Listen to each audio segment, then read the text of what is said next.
Hello and welcome to Intelligent Education System.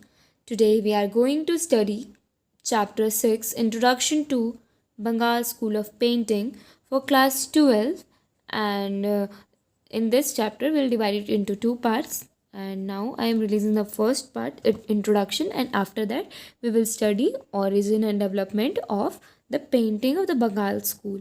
In short ये क्या है बता देती हूँ कि इसमें जो है यूरोप हमारा देश गुलाम था ब्रिटिशर्स के अंदर। तो वो उस टाइम कब आए थे जब यूरोपियन अपना आर्ट को इंडियन आर्ट पे ज़्यादा अच्छा दिखाया कर रहे थे कि उनका आर्ट ही सब कुछ है, इंडियन आर्ट में तो कुछ है ही नहीं देखने लायक या कुछ बढ़िया।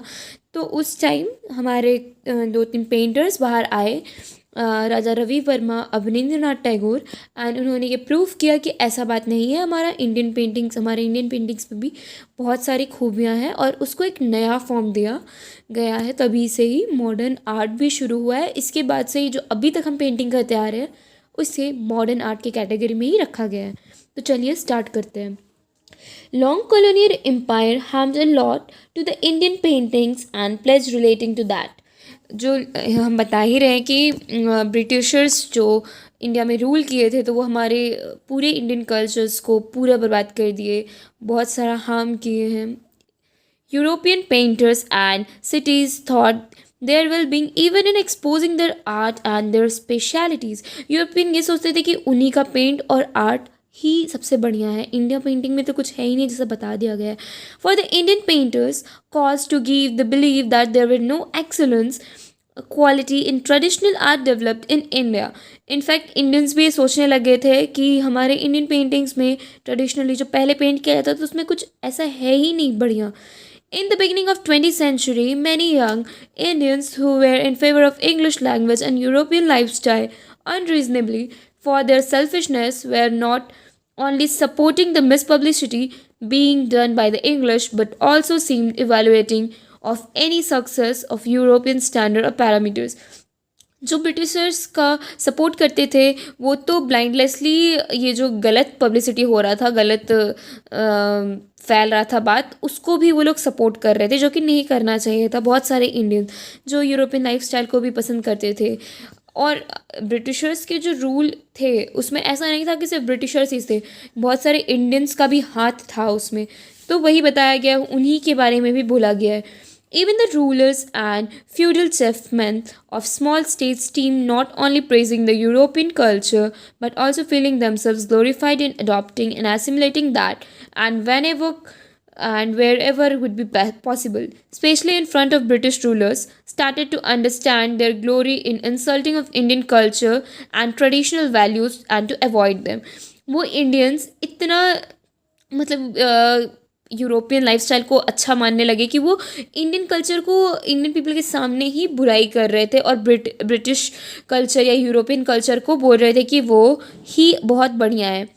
In that age, women's and ostentation has increased to in such an extent that some influencer Indian meeting with a European artist started painting the Indian goddess and god and heroes in European style, and if there were friends, मतलब वो ऐसा European वाले style में Indian paintings को paint कर रहे थे कि जैसे वो गॉड गॉडेस नहीं उनके फ्रेंड्स हो।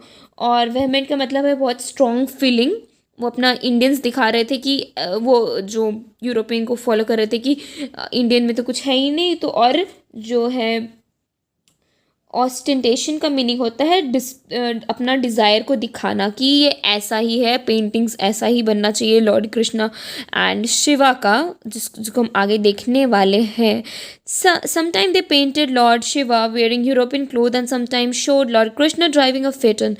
मीन्स लॉर्ड शिवा को, भगवान शिव को उन्होंने यूरोपियन क्लोथ्स में दिखाया और शिव भगवान को जैसे आप फिल्म्स में भी देखे होंगे या कार्टून में देखे होंगे, जो पुराने ज़माने का कार्ट था ना जो ब्रिटिशर्स यूज़ करते थे या लंदन वगैरह जगह में यूज़ होता था, उस टाइप का कार्ट को दिखाते थे कृष्णा जी को उस पर चढ़े हुए।